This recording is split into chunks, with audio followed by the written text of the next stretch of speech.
real quick, what are the restrictions that are getting weakened or reduced for the transport of propane?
Well, good morning. I'll go ahead and get started.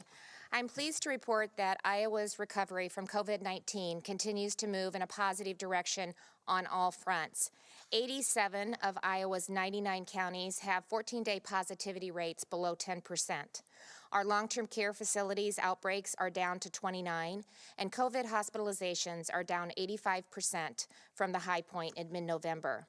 As a result of declining hospitalizations, Mercy One Des Moines is able to now close their dedicated COVID ICU unit, another encouraging sign. And while virus activity continues to trend downward and remain stable, our administration of vaccine continues to improve. Yesterday, the CDC's vaccine tracker reported that Iowa ranks 22nd in the nation for percent of vaccines administered. Of the 615,100 doses of vaccine distributed to our state, we've administered 485,710. That's a rate of about 70%. And according to our state numbers, which update slightly faster than the CDC site, we're close to having administered 500,000 vaccines to Iowans at an administration rate of about 80%. I'm proud of the progress that we're making, and I want to thank the Iowa Department of Public Health team, our local public health departments, and the many vaccine partners across the state for making this possible. And of course, I want to thank a thank you to the Iowans who are choosing to get vaccinated and to those waiting patiently for their turn.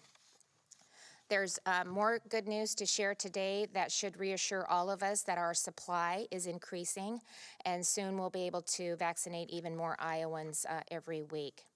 Last week, a decision was made to hold the weekly vaccine allocation for 5 counties that hadn't administered at least 80% for their weekly supply. I want to be very clear that that was not meant to be punitive. Instead, it was intended to allow local public health officials a week to administer the remaining supply of vaccine before their next shipment arrived. Each of these counties had several hundred unused doses still on hand, and their administration rates ranged from 25% to 53% the previous week. With demand for vaccine far exceeding supply, there's no reason that available doses should go unused week over week. Vaccine should be going into the arms of Iowans, not sitting in storage. Our goal is to vaccinate as many eligible Iowans as possible each week based on the available supply, and we're working together to make that happen. Members of my team and the Iowa Department of Public Health were in regular contact with the 5 counties last week, determining why their vaccine had not been used and really working to develop plans to get it administered within the week. I want to stress that this change will not disrupt vaccinations this week for residents in those counties. They will still be administering vaccines. Since Monday, we've been monitoring administration activity across the state and have reached out to a handful of counties. Each has plans in place for this week that will ensure that they meet the threshold that we've put in place. So I'm pleased to report that all 99 counties will receive their allocation as normal next week. And even more good news, the number of doses they'll be receiving will be increasing. So we're continuing, small amounts, but we're continuing to see those numbers go up. Yesterday, on the weekly COVID-19 response call with the White House, we learned that an additional 2.5 million doses of vaccine will be available on top of the 11 million that's currently being allocated nationally. So that's a new total of 13.5 million doses that will now be distributed weekly among all states. In Iowa, that means our allocation of 49,900 this week will be almost 62,000 doses next week, which is an increase of 24%. Additionally, the weekly allocation for the National Pharmacy Program will double. They were receiving 1 million, and that will go to 2 million doses. And this increase will help Iowa's participating Hy-Vee and the CPESN pharmacies even further expand vaccine access to communities across the state, and especially including rural Iowa. So it's a great program, and it's exciting that they're increasing their doses. The White House also announced that it expects the FDA to announce its decision regarding emergency authorization for Johnson & Johnson's 1-dose vaccine by the end of this month. In preparation, they're coordinating very closely with General Perna and his team so that distribution of the vaccine can begin immediately if it's approved. While supply will be limited to just a few million doses at the initial rollout, Johnson & Johnson's goal is to distribute 100 million doses by the end of June. The White House also committed to providing states with allocation projections beyond the current 3-week time period that they've talked about the last couple of weeks. And not only will this make a positive difference at the state level, it will also enable our local public health departments to plan longer term with their vaccine partners to coordinate clinics in communities that they serve. So that's good news too, to provide that certainty that we're all looking for. Finally, the White House informed us that they are tracking a significant decrease in vaccinations over the weekends, and they asked states to focus on increasing weekend vaccination capacity and hours when it's more convenient for many people to get vaccinated, and I fully support this approach. Increasing vaccination clinics on the weekends will help us meet our goal of quickly vaccinating as many Iowans as possible, and I know that's something that we all want. Last week, like all other states, I talked about our looking for a vendor to set up registration and scheduling process. We've been exploring every tool available to improve the vaccine distribution process. In order to understand the full extent of our options, we issued an RFP, and we have been in discussions with Microsoft about their vaccine registration and scheduling platform. After learning more about the breadth of Microsoft's solution and reviewing the challenges faced by some other states in their rollouts and speaking with our various vaccine partners, we have made the determination not to move forward with the contract. It quickly became apparent that integrating the many already existing registration and scheduling platforms that are used by some of our public health departments, pharmacies, as well as other vaccine providers, it would not be possible in a timely manner without significant disruption to their current systems, and we did not want to slow down the process, or excuse me, the progress that we're making. So we're now shifting our focus from building a different system to optimizing the overall registration and scheduling process for Iowans. And this will be done in close partnership with, again, our local public health and our vaccine providers. We know that barriers still remain for Iowans who are currently eligible, and we're actively determining how we can leverage existing partnerships to provide an easier alternative to online scheduling. So further updates will be provided as we continue to work on this effort, and we'll keep you all apprised to that. While vaccination is top of mind for all of us, we can't forget the important role that COVID-19 testing continues to play in our recovery, particularly in our ability to monitor virus activity statewide. Last October, we updated the state's data dashboard to report testing data by the total tests conducted in the state, in addition to reporting tests by individuals. At that time, I explained that continuing to report results for individuals would become more complicated and less valuable over time as repeat testing became the norm. I also mentioned that Dr. Brodati and her team of epidemiologists were considering that a change in test reporting might be necessary to better align with how other illnesses are monitored long term, and they were preparing to bring their recommendations to me. Then the November surge happened, and our priorities shifted to managing the situation and really recovering from it. So now that we have the time, the time is right to implement a change in how we report test results. Today, I've asked Director Garcia to provide more information about the plan to update testing data this week. Kelly?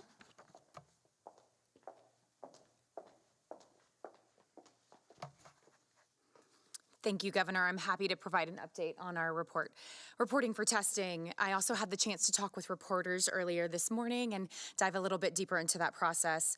During the early months of the pandemic, we reported the number of new positive COVID-19 patients and positivity rate daily. But over time, as our rate of testing increased, monitoring overall trends, in addition to recent activity, has become increasingly more important.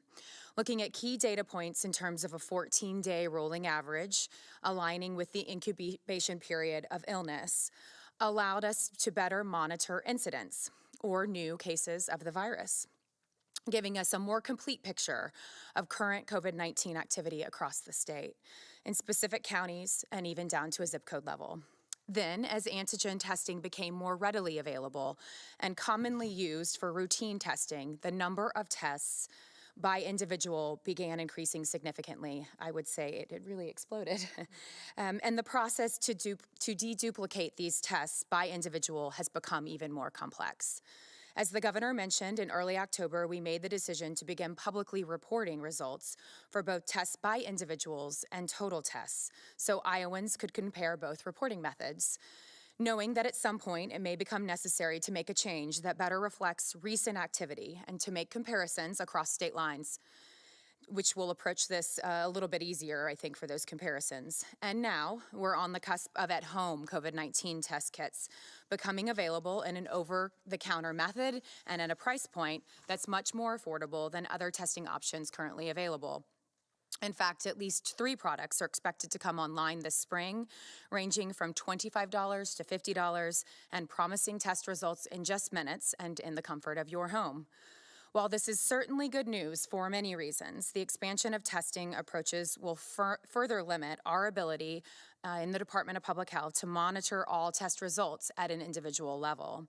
As we mentioned in October, Dr. Padati and our team of epidemiologists, overseen by Dr. Garvey, were considering whether this change would be necessary, and they were prepared to bring that recommendation forward to the governor.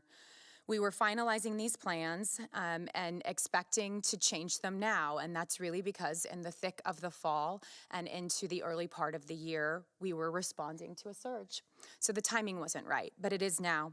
We're expecting to change this methodology on the coronavirus.iowa.gov website by the end of the week.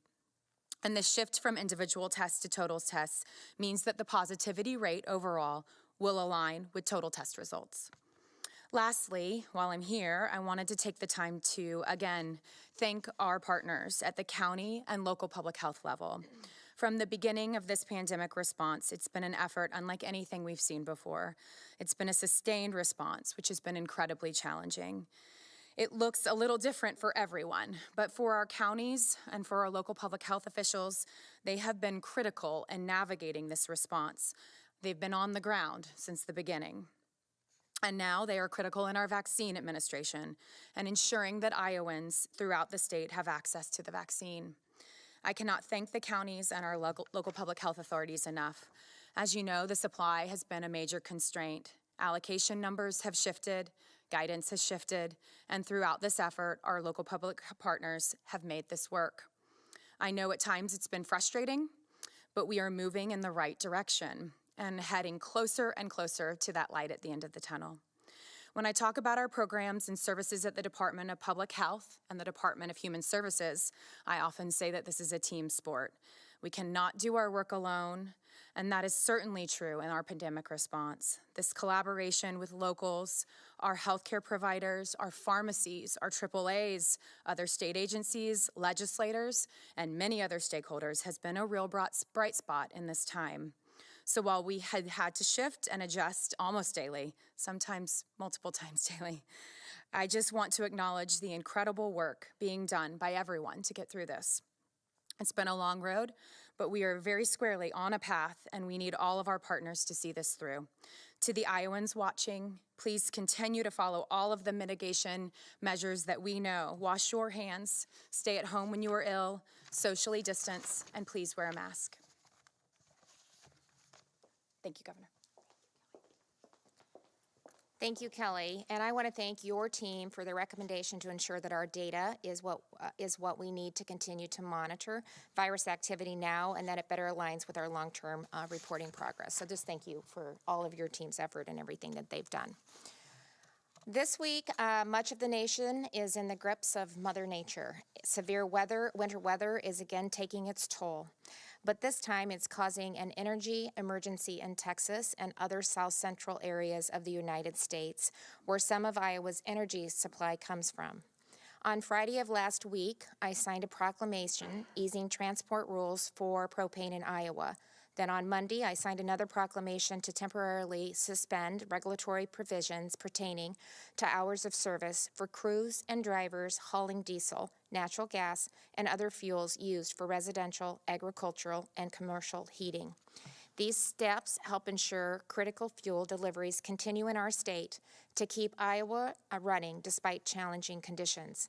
Additionally, the Iowa Utility Board has been closely monitoring the regional situation as it's been developing since last week and coordinating with Iowa's energy companies, cooperatives, and municipalities to ensure service remains stable across the state.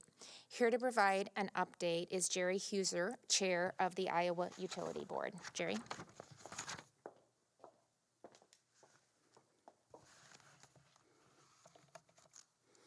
Thank you, Governor, and thank you for your leadership on easing regulatory provisions for propane transportation, diesel fuel, and other heating fuels that are critical for Iowa homes and businesses. Today is the 7th consecutive day that temperatures have dropped below zero, but some areas of Iowa have experienced a daily average temperature below zero for 12 straight days, according to the National Weather Service. Other areas of the nation, especially the south and central states, are also experiencing very rare and severe cold weather that has caused high demand for electricity and natural gas and has strained the regional electric grid. Since last week, the Iowa Utilities Board has continued to work with Mid-American Energy, Alliant Energy, Black Hills Energy, along with all of our rural electric cooperatives, municipal utilities, and their respective utility associations to closely monitor the electric and natural gas supply to ensure that Iowa customers continue to have those services. Certain utilities in Iowa, including our municipal utilities and rural electric cooperatives, received their power through agreements with the Southwest Power Pool, also known as SPP. It is a regional transmission organization responsible for coordinating and controlling the day-to-day electric transmission markets for states from Minnesota to Texas, including Iowa. The SPP encountered demand that exceeded its capacity to provide to its members. As a result, SPP declared a series of energy emergency alerts over the past 2 days. Currently, we are in an Energy Emergency Alert 2. SPP has escalated these alerts to the highest level and instructed some of its members to immediately reduce electricity demand by a megawatt needed to prevent further and uncontrolled power interruptions. Due to that demand outpacing available supply in certain areas, some utilities were instructed by their regional transmission operator to curtail their electric load. However, Iowa's largest utilities, Mid-American Energy, Alliant Energy, and Black Hills Energy, have not been affected by any curtailments and have projected sufficient supplies to meet the needs of their electric and natural gas customers. Part of the reason for this is that there are 2 RTOs, or regional transmission organizations, that serve Iowa. SPP, the Southwest Power Pool, is the one that serves the southern states of Oklahoma and Texas, and we are attempting to assist them in this crisis. While other sister states are still struggling to restore power, the Iowa Utilities Board wants to thank Iowa's numerous utilities, especially our rural electric cooperatives and our municipal utilities that are using peaker generation to provide service across the state. They have asked their employees to work 24/7 while doing everything possible to keep lights on and homes warm and safe. We are asking Iowans to continue to support those workers and also look to conserve energy in your homes and businesses. I want to thank the Governor for giving me the opportunity to present and for all of her leadership. Thank you, Jerry, and I appreciate everything that you and your team are doing in collaboration with all of the suppliers and utility companies that serve the state. As Jerry said, there are some simple ways that we can all help conserve energy to keep lights and heat on for our neighbors. I want Iowans to know that their state government is doing its part to lead by example. Beginning Friday last week, we switched from natural gas to fuel oil to power boilers that heat state buildings and reduced the temperature settings in all of our buildings as well. So I too want to encourage other large Iowa employers to consider the ways that they can help conserve energy throughout the remainder of this week. So in closing today, I am pleased to have a very special guest with us. Alan Hoover III, great-grandson of the 31st President of the United States, Herbert Hoover, a native son of West Branch, Iowa. West Branch is home to the Huser Presidential Library and Museum, which is preparing for a major renovation, something that hasn't been done since 1992. To help make that possible, I've proposed a $5 million appropriation to fund the Huser tax credit and encourage donations. 25% of the amount gifted to the Huser Presidential Library and Museum renovation project through the Huser Presidential Foundation would be eligible for credit on Iowa state income taxes. The National Archives requires 90% of the money needed for the project to be raised before construction can start. So this is a way that Iowans can make this project possible, and there's no one better suited than a member of the Huser family to share why this project is so important. Alan?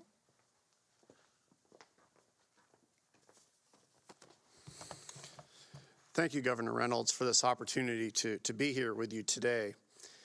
As many of you know, great-granddad was born in West Branch, Iowa, and later elected as the only president of the United States to come from this state.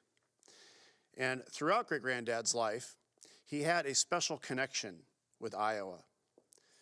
When he was a young boy, he was in his father's blacksmith shop in West Branch.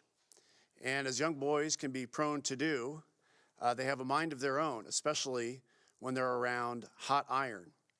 And in this case, great-granddad stepped on a hot piece of coal that I imagine not only hurt, but it left a mark on his foot that would be there the rest of his life. He affectionately called this mark his brand of Iowa, that was with him every step of the way as he went through life at the Paris Peace Conference, Secretary of Commerce in the White House, and the years beyond. Great-granddad felt a genuine bond with Iowa, so much so that he chose West Branch to be his final resting place, along with his wife, Lou Henry. And not far from their graves is the Presidential Library Museum that bears his name, which, as the governor mentioned, has been almost 30 years since the last major renovation. And by the way, that is the longest time period of any presidential library in the United States to go without having a major renovation. And the Huser tax credit is such an important component of this project. I was humbled yesterday in going through both houses of legislature and visiting with legislators and senators and discussing this project and seeing how much support there is for this Huser tax credit and for Herbert Hoover's memory and his connection with Iowa. And on behalf of the family, I'm deeply grateful. We are deeply grateful for the people of Iowa, both houses of the legislature, and Governor Reynolds for this tremendous support in helping this project become one step closer to reality. Thank you. Thank you very much.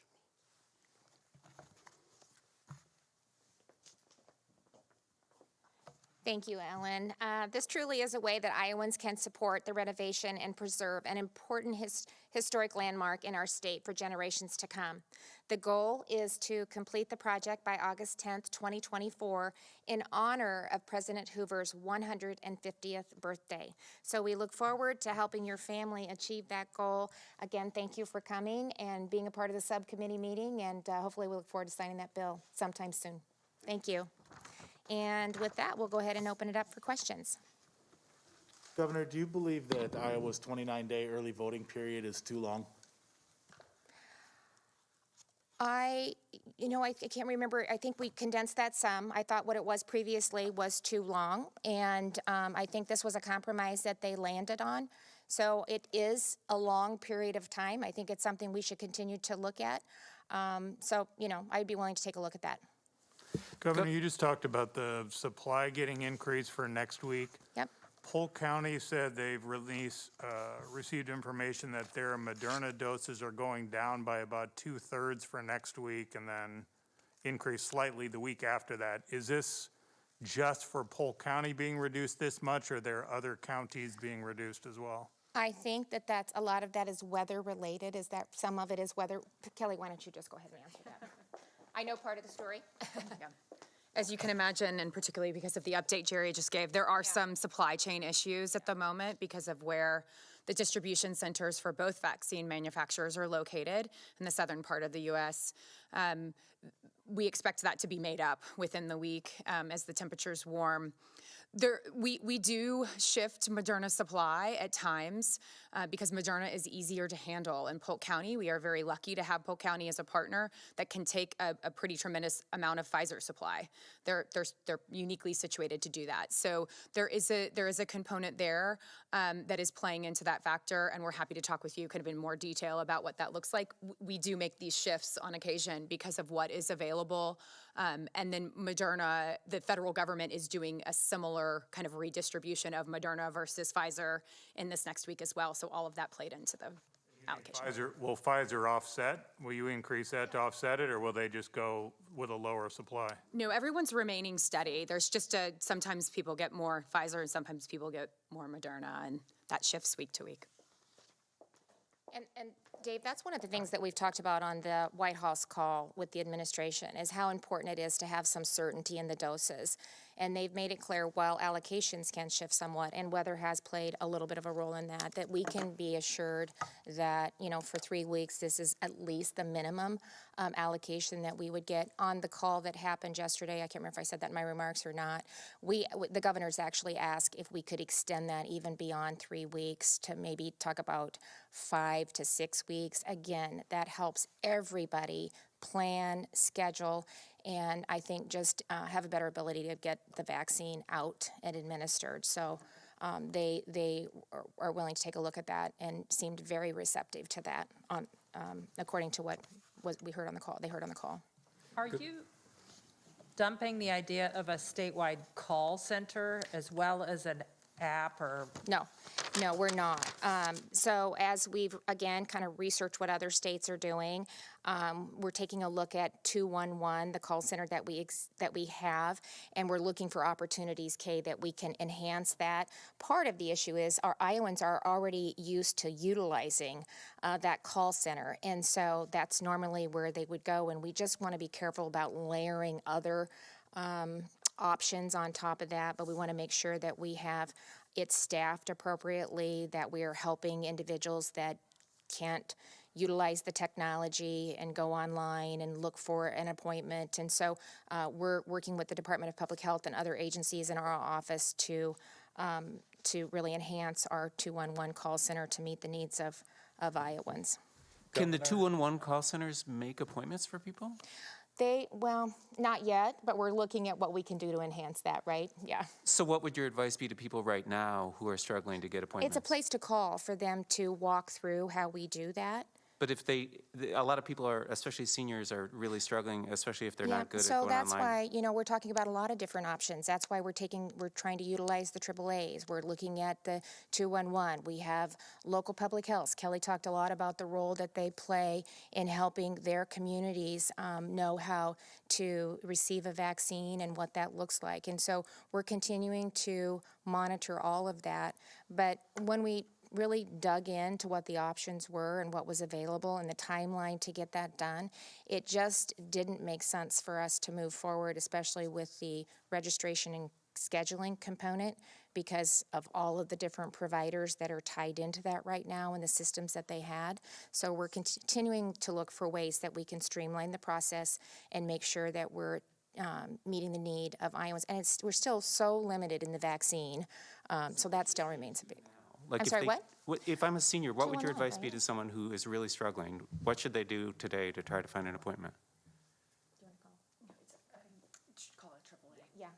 Okay, call a AAA would be the first place for them to start. And then we'll continue to enhance that and build out areas where we can help them. Governor, on June 18th of last year, you said Iowa was well into the recovery phase of the pandemic. And at that time, I think we had something like 678 deaths, and we're over 5,200 now. And the infection rate is twice what it was. Given all of that, do you think it was a mistake to say in June that we were in the recovery phase? Well, I think our numbers looked better at that time. This has been an unprecedented pandemic, and Iowa is not unique. We saw a very similar situation happen across the country in November and December. I think we were able to take advantage of a downturn in numbers. We saw the hospitalizations go down. We saw our positivity rate go down. We were able to open things up, and we played ball this summer, I think, which helped with the overall just attitude to deal with COVID-19. And like when as the winter, we approached the winter months and people started going inside, we saw our numbers escalate. We saw a brief surge like many of the other states did, and we acted appropriately. So again, we learn every day. We gather new information and we make decisions accordingly. Can you characterize where you think we are now in the pandemic? I mean, with going back to school, relaxing the mask mandates and the other mandates, and all that makes it look like we're almost ready to say, okay, we're done, moving on with life. No, I've never said that. You're mischaracterizing what I've said. I've never said that. Even in the healthcare declaration, I said I strongly recommend that Iowans continue to do the right thing. We've been telling them for over a year what they should be doing to address COVID-19. I don't think, that has changed. They know what they need to do. Businesses know what they need to do. We've actually started our 99 county tour, and as I've met with businesses, they're doing exactly what they've been doing because they want to make sure that their customers feel safe when they're visiting their facilities. But the fact of the matter is, we are in a better place. So if you want to mark down today, we are in a better place. Our hospitalizations are down 85%. Our long-term care outbreaks are down 80%. Our positivity rate, when you look at the 7-day average, is under 5%. We have 65 counties that are 5% or below. So if we've vaccinated almost 500,000 Iowans, and so we've actually provided vaccine to more Iowans than we have positive cases. So let's just continue to do the right thing, to be vigilant in what we've been doing. And as we continue to increase our numbers, or the allocation of vaccines that we get, and we continue to get more people vaccinated, there is light at the end of the tunnel, and we're going to move through it. It'll be, I think, the end of February, we should have most of our long-term care facilities and assisted living facilities will have both first and second dose, boost dose. So that's really, really good news. And we're continuing to provide vaccination to teachers who want it, and our essential workforce, our first responders, and Iowans that are 65 and older. So we're going to continue to get that administered, and we're going to continue to encourage Iowans to be responsible like they have been, and hopefully we'll continue to see the numbers go down. And you're seeing that across the country, actually. If you look at the map, it looks much different. It was a solid red in November. States that have been in serious lockdown since March, there was no different. They were also experiencing that uptick during the November, December, and then some of your southern states were a little bit later in moving through that. Kay, did you have another question? Governor Ducey in Arizona has decided that schools shouldn't issue letter grades to students. It should just be pass-fail because of the disruptions in education this year. Is that something you're considering in Iowa, to direct schools to not issue letter grades because of the disruption in education? Yeah, I'm proud that by far the vast majority of our schools have been open, and they figured out a way to get the students safely and responsibly back in the classrooms. And it is heartbreaking when you look at the data and you see the statistics of the impact that this is having on our children, and especially those who need their schools and need to be in the classroom the most. And so I'm hoping because of that we're going to be in a better place. I said that I think that we need to do the assessments. I don't think that all states are doing that. I think it's extremely important that we do that so we have some sense of where we're at and what we need to do to get those kids that have fallen behind back on track. But I can't imagine the number of kids that have not been in a classroom for over a year. And I don't know, in some of these states, it doesn't look like it's going to be anytime soon that they're going to get back in. Data and science does not support them not being in the classroom. That's where they should be. We can do it safely and responsibly, and we need to focus on the kids and make sure that we're providing the services that they need and make sure that we're preparing them for their future. Thank you.